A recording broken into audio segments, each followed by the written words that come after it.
네, 이어지는 소식은 뉴질랜드 월드TV에서 보내온 간추린 위클리 뉴스 전해드립니다. 안녕하십니까. 오세아니아 위클리 이번 주 순서 시작합니다. 크라이스트처치에서 총기 난사 사건이 발생한 지 일주일 만에 오클랜드 4군데 무슬림 사원이 일반에게 공개됐습니다. 많은 시민들은 무슬림 사원에 찾아와 희생자들의 명복을 빌었고 사원 주위에는 꽃다발과 위로의 카드 등이 많이 쌓여 있었습니다. 오클랜드 시내 폰손비 사원에는 오후 4시 30분 추모회가 열렸는데 이클라크 카스카리 뉴질랜드 무슬림 회장의 인사말과 필고프 오클랜드 시장의 조사 등이 이어졌습니다. You are us, we are you, we are one people. And we stand beside our Muslim brothers and sisters with our sympathy, our support and our love. 사원 주위에는 총으로 무장한 경찰이 지키고 있었고 시민들의 가방을 검사하고 입장시키는 모습을 볼 수 있었습니다. 한편 이날은 평소 일반에게 공개되지 않고 있는 사원 내부를 공개하기도 했습니다. What do you think about the new policy of New Zealand government after the incident? Look, at this stage they have changed the gun laws. That's what they're looking at. So I assume there's going to be more law changes to come. And then I think as a nation we need to have a conversation and understand why did this thing happen and what can we do? Where were the loopholes? What can we do as a nation to try to make sure something like doesn't happen again? Because nobody expected something like this to happen in New Zealand. 충북 보은군의 정상혁 군수를 비롯한 사과 재배 농민 등 전문가 일행이 사과 재배지를 견학하기 위해서 뉴질랜드를 방문 중입니다. 이들 일행은 26일 아침 오클랜드에 도착해 세계 최대의 과일 선별 기술 회사인 오클랜드의 콤팩 본사를 둘러보고 과일의 당도와 내부까지 정확하고 빠르게 점검할 수 있는 신기술에 대한 설명을 들었습니다. As we focus on the sensors and the technology that is inside the machines. So our job is to know everything there is to know about the piece of fruit as accurately as possible. So we don't try to do everything and be everything to everybody. We focus on the things that we do really well, and that's what's really been the formula for our success. We've grown very, very quickly in our time. 또 세계적인 식품 분류 솔루션 회사인 톰라는 3년 전 콤팩과 합병하고 재활용 플라스틱 분야에까지 기술을 개발하고 있습니다. Today we have 4,000 employees in about 80 countries. We also have quite a lot of activities in Korea. We make in Korea reverse vending machines where we take back bottles and cans after deposit, the suju bottles. We also have recycling activities in Korea with our sorting technologies there. 뉴질랜드를 방문 중인 보은군 사과 재배 농가와 전문가 일행은 넬슨의 네일랜드 로드 사과 선별장과 와이미어 묘목 생산단지 네이피어의 콤팩 선별장 등을 둘러볼 예정입니다. 뉴질랜드에서 개발한 NB 사과라고 그거를 이제 동아시아의 이 회사에서 진출하고자 해서 보온에다 이 품종을 보은군이 도입을 하는 거예요. 그래서 작년부터 심기 시작해서 백정복에서 생산량을 지금 한 5년 후에 4,000톤 이로 보거든요. 근데 원래 이 품종이 아주 색달라요. 이 당도가 한국의 기존에 있는 후지라고 하는 일본 품종이 한국에서 지금 평가를 제일 높이 받고 있는데 그게 14브릭스 나오는데 여기 MB 사과는 18브릭스 나와요. 당도가. 그리고 또 하나는 한국 사과는 이렇게 껍질을 까놓으면 색깔이 변질돼요. 까맣게. 이건 변질이 안 돼. 그대로 있어요. 그리고 과일이 너무 크지도 않고 중과인데 또 하나는 이거는 이 회사에서 묘목도 이제 조달을 해주지만 지금 한국에서 사과를 너무 많이 심어가지고 농민들이 이제 판로에 애로를 겪고 있는데 이 회사에서 이건 다 전량 수매를 해줘요. 다 사줘요. 값도 지금 있는 것보다 상당히 비싸게. 그러니까 매력이죠. 길거리에 버려진 아이들과 고아들을 돕는 단체 스코트 파운데이션을 위한 필리핀인들의 골프 대회가 지난 24일 오클랜드 후아파이 골프장에서 열렸습니다. 지난 2009년에 설립된 스코트 파운데이션은 지금까지 60여 명의 불우한 어린이들을 키워냈는데 올해는 3명의 대학 졸업생을 배출하기로 했습니다. 스코트 파운데이션 측은 이들 3명의 대학 졸업생은 각각 2명씩의 불우 어린이들을 도와주기로 약속했다고 전했습니다. 골프 대회를 주최하고 있는 전 필리핀 총영사는 대회 참가비 전액에 자신이 그만큼을 더 추가해서 스코트 파운데이션에 기부하고 있다고 말했습니다. 매월 한 차례씩 실시되는 이 자선 골프 대회는 스코트 파운데이션에 큰 힘이 되고 있습니다. We have like 12 street kids who have been given awards in high school, and also 3 children have been chosen as best students for primary school.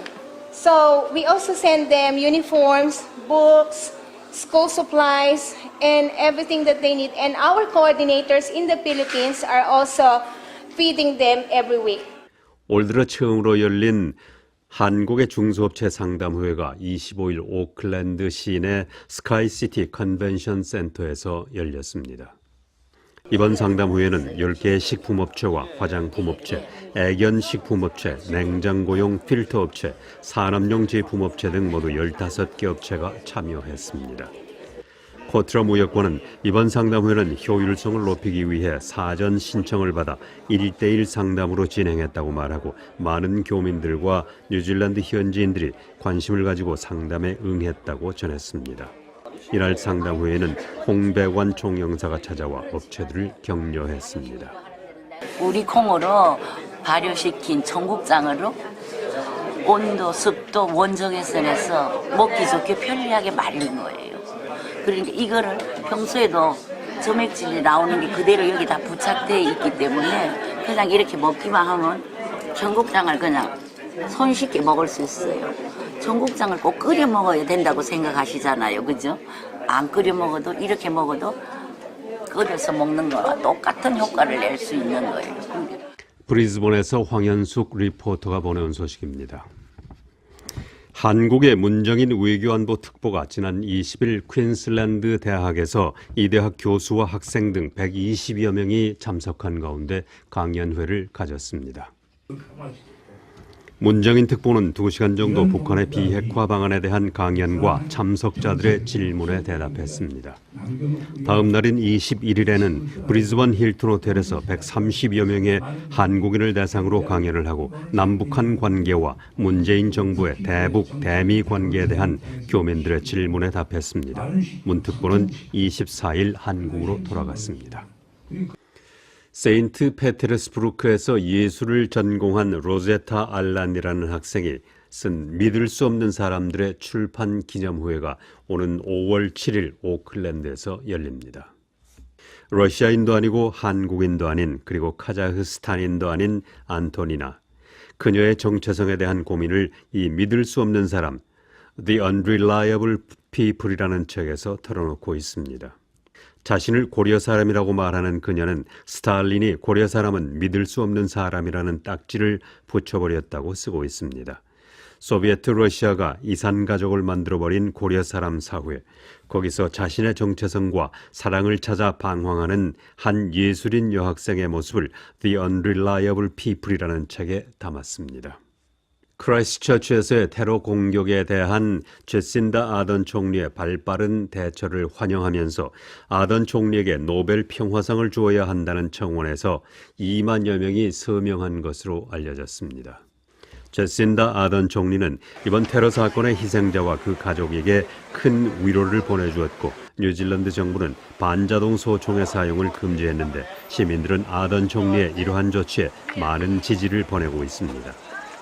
아던 총리에게 노벨 평화상을 청원한 단체는 올해 노벨 평화상 후보는 이미 마감됐기 때문에 내년도 후보로 신청하겠다고 밝혔습니다. 아던 총리는 범인은 테러주의자이고 범죄자이고 극단주의자이지만 그의 이름은 결코 입에 올리지 않겠다고 말했습니다. 그는 또 범인의 이름을 말하기보다는 희생자들의 이름을 말하라고 전하고 그 범인은 자신이 악명을 얻었을지 모르지만 우리 뉴질랜드는 그의 이름조차 주지 않고 아무것도 주지 않을 것이라고 말했습니다. 뉴질랜드의 제신다 아던 총리는 시민들이 소유하고 있는 모든 반자동 소총과 살상용 소총의 사용을 금지한다고 발표했습니다.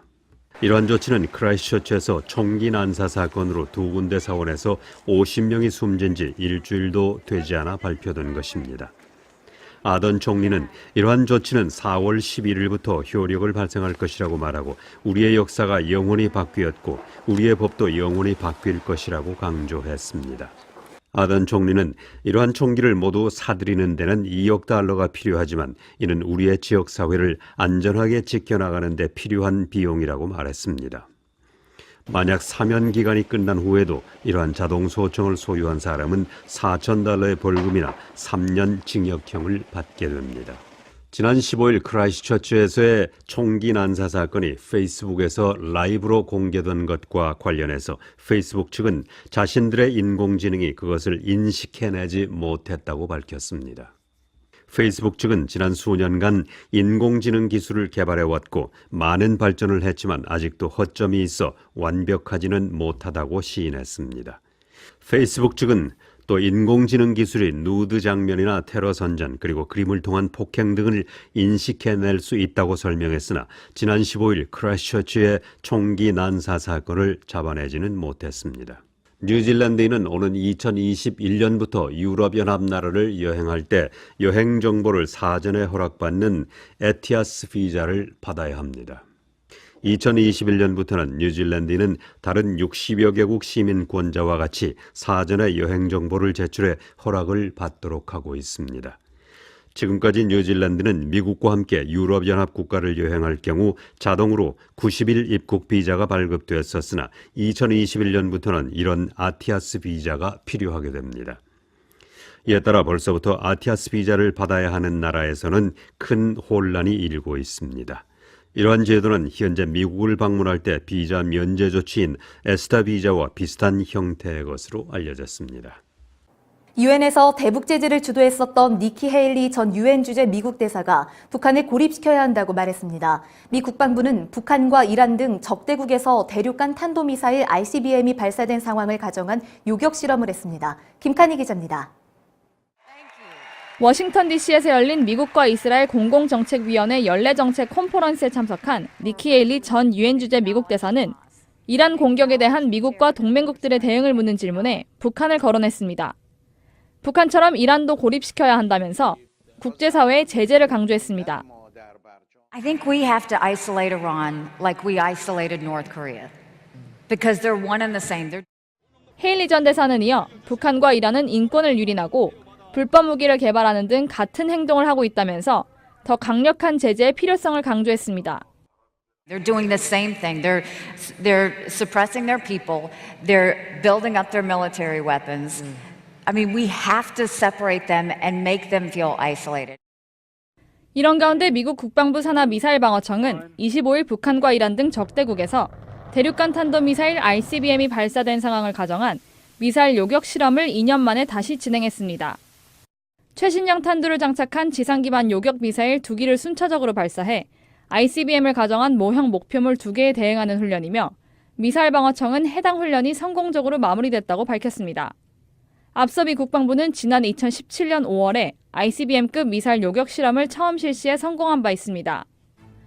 국방부는 2020 회계년도 예산에 미사일 방어청 예산 94억 달러를 편성했으며 백악관은 2023년까지 알래스카와 캘리포니아 기지에 지상 기반 요격 미사일 64개를 배치할 것이라고 밝힌 바 있습니다. 미사일 방어청은 또 내년에는 일본과 공동 개발한 신형 요격 미사일로 ICBM 요격 시험을 실시할 예정입니다. VOA 뉴스 김칸희입니다.